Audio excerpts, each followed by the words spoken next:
Usai jeda komersial berikut, Sisi Kota mengunjungi industri karpet di Kabupaten Bekasi, Jawa Barat.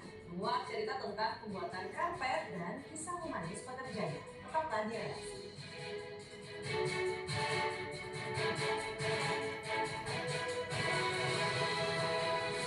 Bekasi merupakan kota industri, salah satunya ada industri karpet yang banyak menampung tenaga kerja. Pada Sisi Kota kali ini, produser lapangan CNN Indonesia Satrio Adi mengajak kita mengikuti cara membuat karpet. Pembuatan dilengkapi dengan cerita para pekerja pabrik sehingga tercipta karpet cantik dengan kualitas terbaik.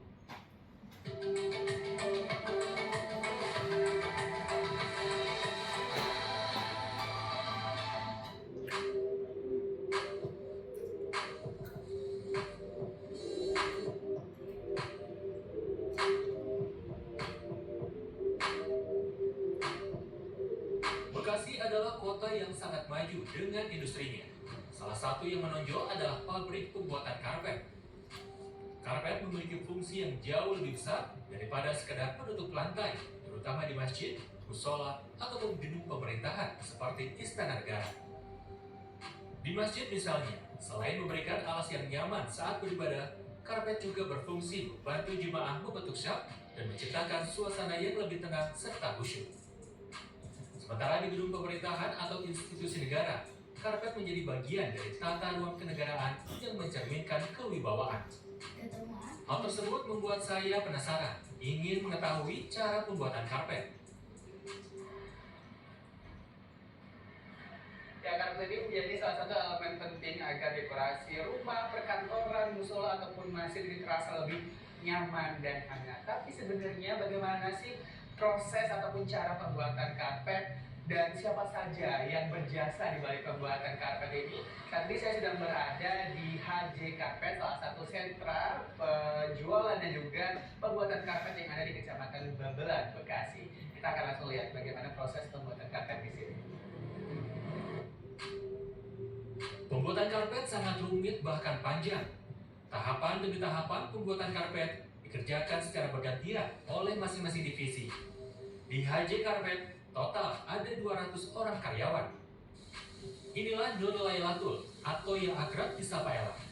Perempuan berusia 20 tahun ini pertama kali mendapatkan informasi pekerjaan sebagai pembuat karpet dari saudaranya. Setelah menjalani pelatihan selama 3 bulan, Ella kemudian ditempatkan di bagian lumih.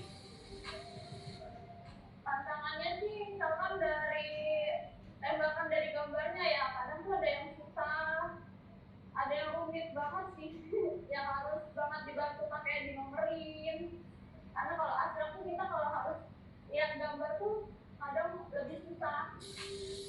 Selain ketelitian, kekuatan fisik juga jadi tantangan. Pasalnya, Ella harus berdiri berjam-jam saat melakukan proses lumih. Jika ukuran karpetnya lebar, tak jarang ia harus naik ke atas dak kayu dengan ketinggian menyesuaikan lebar karpet. Perlu diketahui, looming adalah proses menenun atau membentuk struktur dasar karpet. Awalnya sih ngeri, kayak takut jatuh, tapi kayak makin kesini makin lama tuh makin biasa aja sih, makin ya terbiasa, jadi nggak terlalu takut. Ella bekerja mulai pukul 8 pagi hingga 5 sore. Namun jika ada target karpet yang harus diselesaikan, maka ia harus lembur hingga jam 9 malam. Dalam sehari, Ella bersama satu temannya bisa menyelesaikan looming karpet motif abstrak untuk ukuran karpet 1,5 kali 2 meter. Pembuatan karpet memiliki tahapan cukup panjang. Pertama, request atau permintaan motif, ukuran, warna, dan bahan dari pembeli dituangkan dalam bentuk desain oleh desainer grafis. Jika sudah disetujui, desain ini kemudian dicetak pada mika untuk menjadikannya sebuah sketsa. Nah, ini tadi sketsa yang sudah digambar oleh desainer melalui komputer dengan perbandingan 1x10. Terus untuk menuangkan di kanvasnya, ini kita pakai cara yaitu dengan memasang ke proyektor seperti saat ini saya lakukan ya.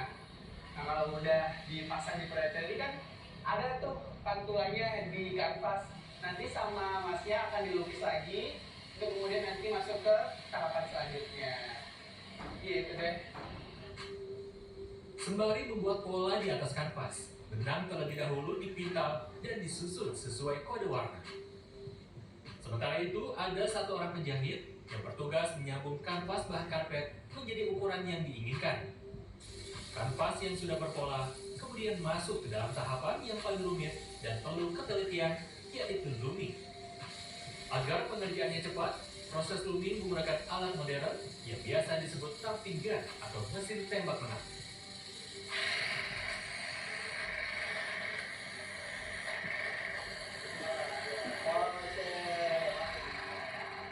Nah, ini bisa dilihat nih perbedaannya pemirsa.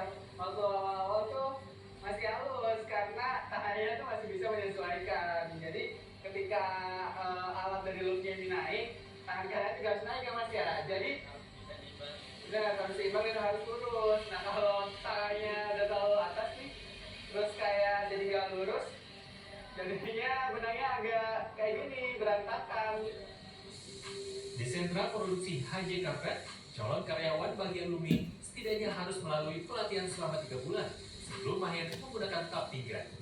Kalau saya coba buat seru-seruan aja ya, tapi proses ini cukup satisfying, berikan sensasi visual dan suara yang menyenangkan. Oke, lumayan nih. Halus nih guys, lumayan nih 3 kali percobaan, lumayan bisa. Makasih Mas.